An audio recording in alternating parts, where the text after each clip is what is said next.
back to Nate's Woodworks. This is part 2 of the assembly table. Let's go ahead and get started. When we left off last time, we had completed the base. Now we're going to tackle the torsion table top. I started by cutting the dados in the 4 stretchers that go across the top of the base. These will allow me to remove the torsion table top if I ever need to dismantle it or replace it with a new one.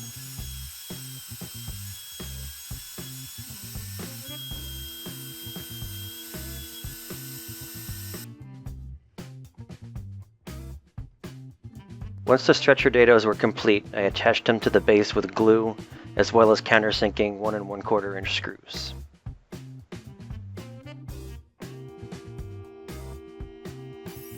I only showed one of the stretchers being attached since they're all the same, and the video was quite a bit longer than I had intended anyway.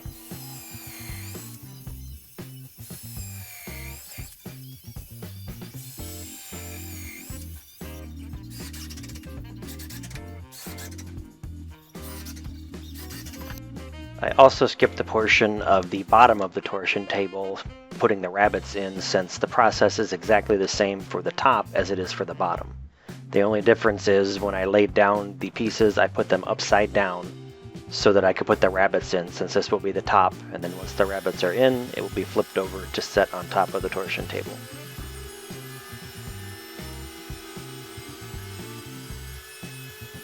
I lined up one edge of the piece to the base, and then I used a flush trim bit in my router to make all the sides identical.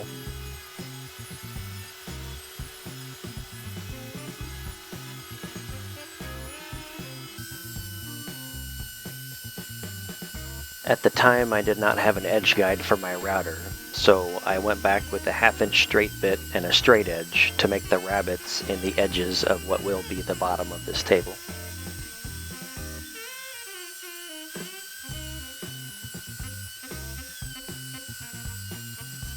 Going slow is the key here. I did not mention this in the previous video for the table base, but if you have a router speed controller, reducing the speed of the bit will help keep from burnout in the wood and tearing up your bits, especially your spiral upcut or downcut bits. I didn't have one, so I had to make do.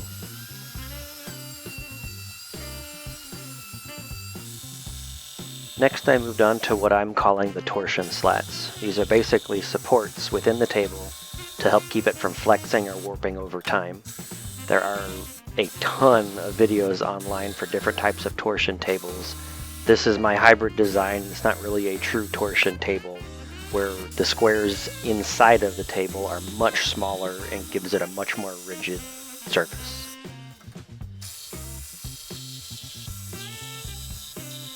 I used a jigsaw and a combination square for the cuts.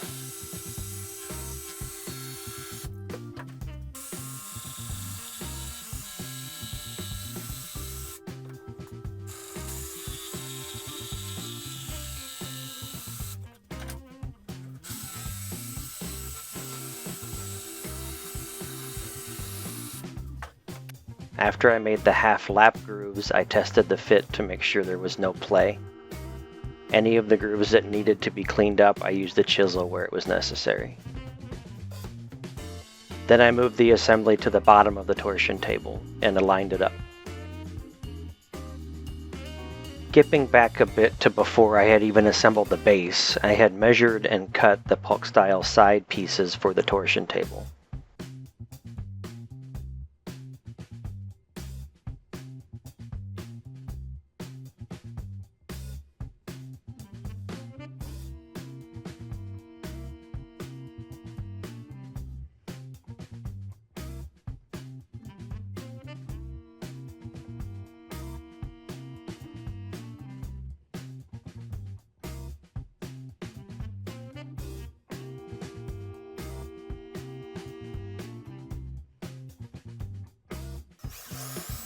I tried several methods of starting the holes, but the best ones seemed to be just a single hole inside of the form and then a steady unending cut with the jigsaw for the ovals.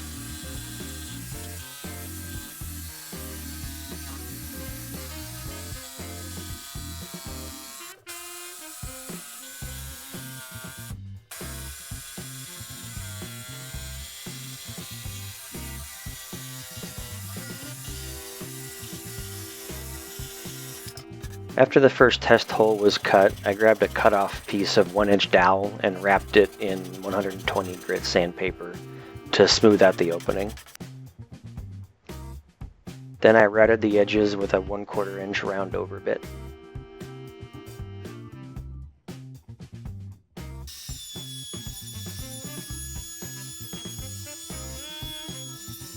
After the process had been figured out, I repeated these steps for the remaining sides.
Sanding and routing both sides of each opening. If you have an oscillating spindle sander, you can make quick work of the sanding bit. I don't, so I had to make do with the dowel and sandpaper. It just takes a lot of elbow grease.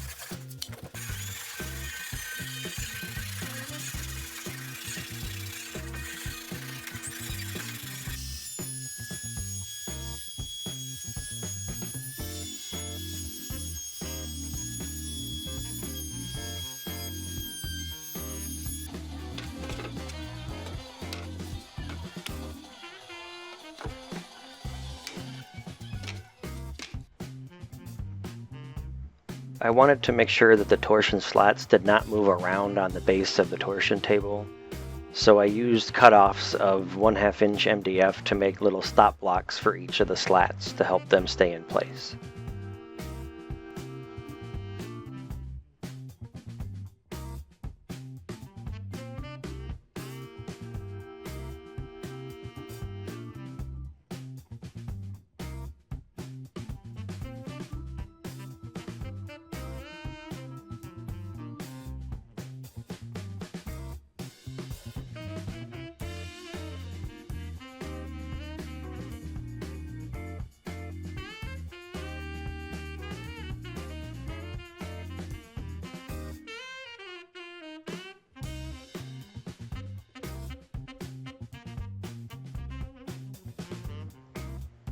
Next, I assembled the sides. I glued and drilled pocket holes in each piece, using clamps temporarily to hold the sides in place.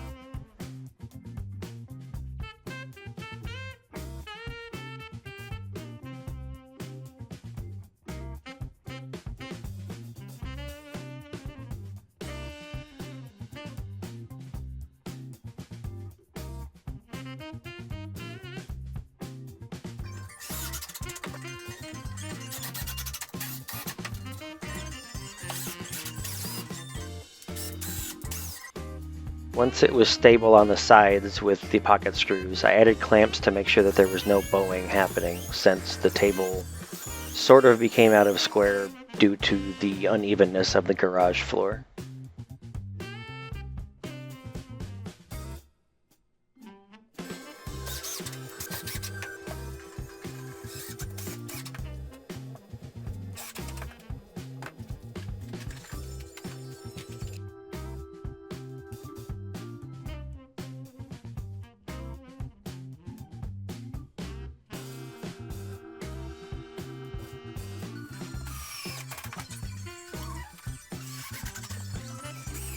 I had some help for a while too. It's always nice when the minions are in the shop with me.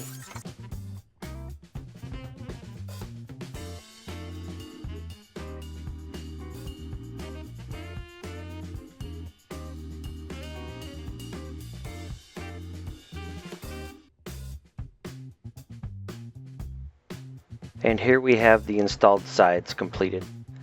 Next stop, the top piece.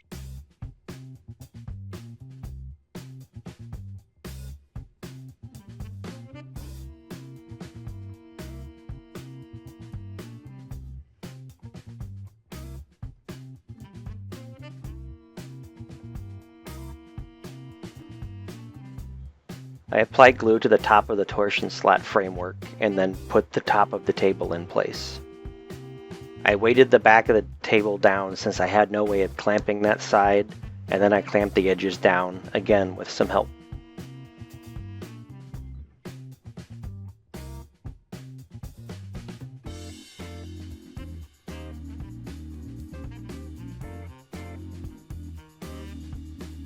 At this point, I checked the level of the table and it was bang on.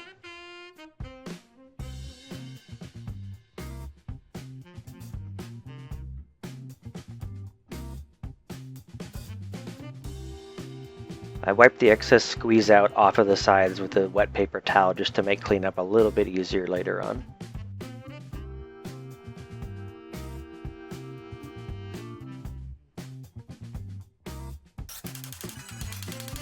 Next, I countersunk holes every 7 to 8 inches along the sides of the top plate and secured them with 1 1/4 inch screws.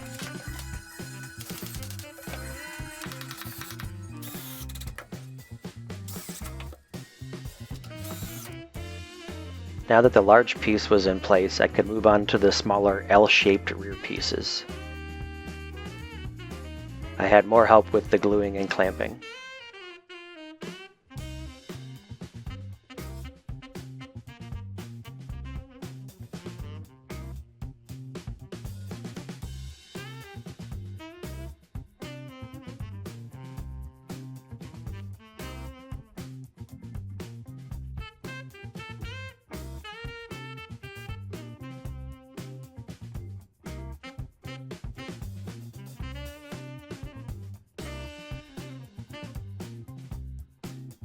Once this side was complete, I repeated the exact same process on the other small side in the rear.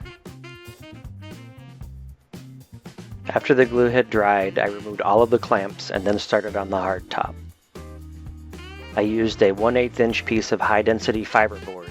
This stuff is great for this application, since it's cheap and it can take a beating.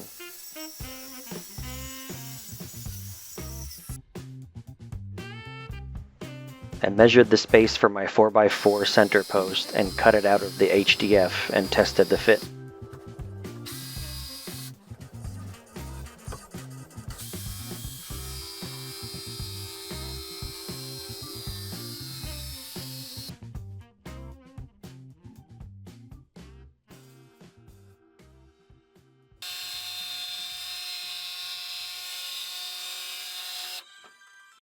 I've had this bottle of wood glue for a long time and I've been trying to use it up with this project, and it's the perfect time to use a lot of it. So I applied a liberal amount of the glue to the top surface and then used an ink roller to spread a nice even coating over the entire surface.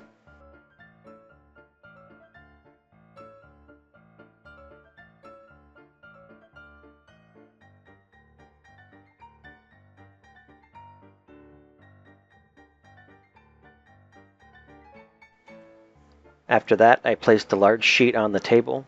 I used every clamp I owned, as well as anything and everything that I could find that was heavy, along with some cut-off 2x4s to help disperse the weight and prevent any bubbles underneath the HDF.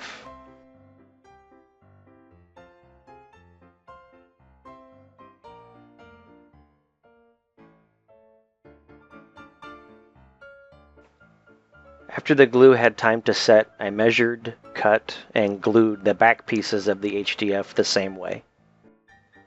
I purposely offset the butt joint intersections between the HDF and the torsion table top beneath it to prevent any shifting in the future.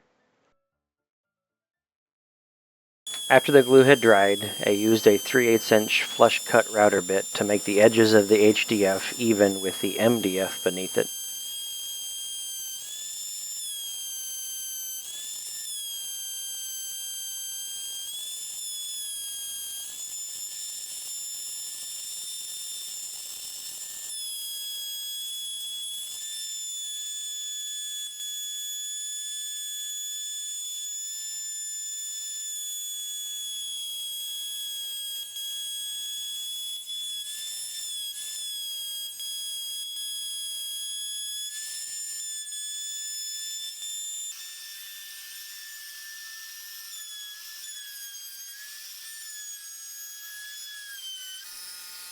For the back pieces, I had to rough cut the HDF with a jigsaw to help ease the load on the flush cut bit and make room for the GoPro.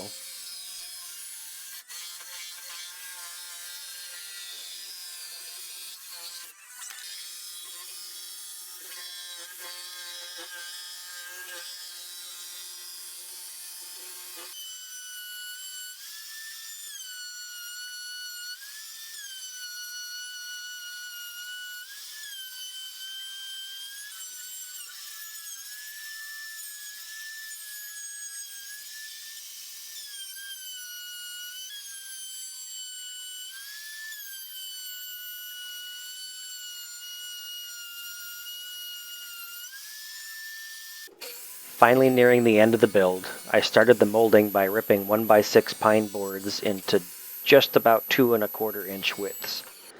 Then I put a 45-degree miter on the ends at the miter saw. I ended up using pine because I expect this table to get a lot of abuse and I didn't want to feel bad about dinging up a nice piece of hardwood molding along the way.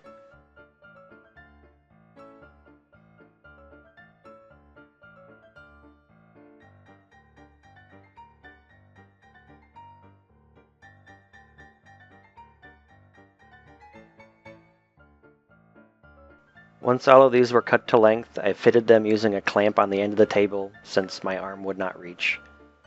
I also used a cutoff with a 45-degree miter on the end to help align each piece to avoid any hangover. Then I glued and brad nailed each piece on for a secure hold until the glue dries.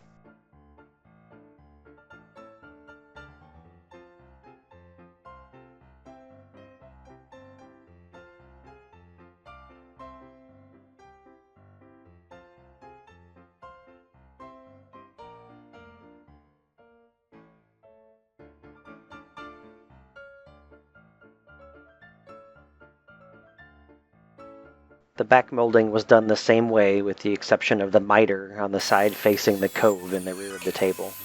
These I mitered toward the opening instead of away, as if it was meeting another 45-degree piece. The only portions of the table build that I did not film were the toe kick pieces at the bottom of the base, which are just 3-inch pieces of pine as well, and the stop edge for the slanted shelf. These are easy enough to install and the video was running long as it is. I finished the top and sides with a paste wax and then let it dry and buffed it off with a clean cotton rag. This will just help it shed dust and keep it a little bit cleaner. Overall, I'm very happy with this build, and the only things left really to do was to organize the shelves with all of my stuff and to add 2 or 3 drawers in the large front opening. I will reserve that for a future video.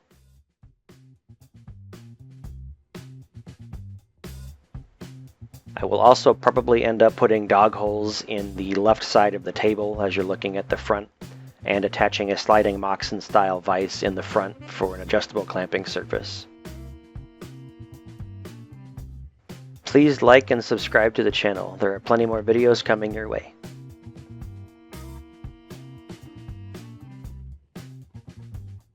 So until next time, make your world a better one. Get out there and build something beautiful.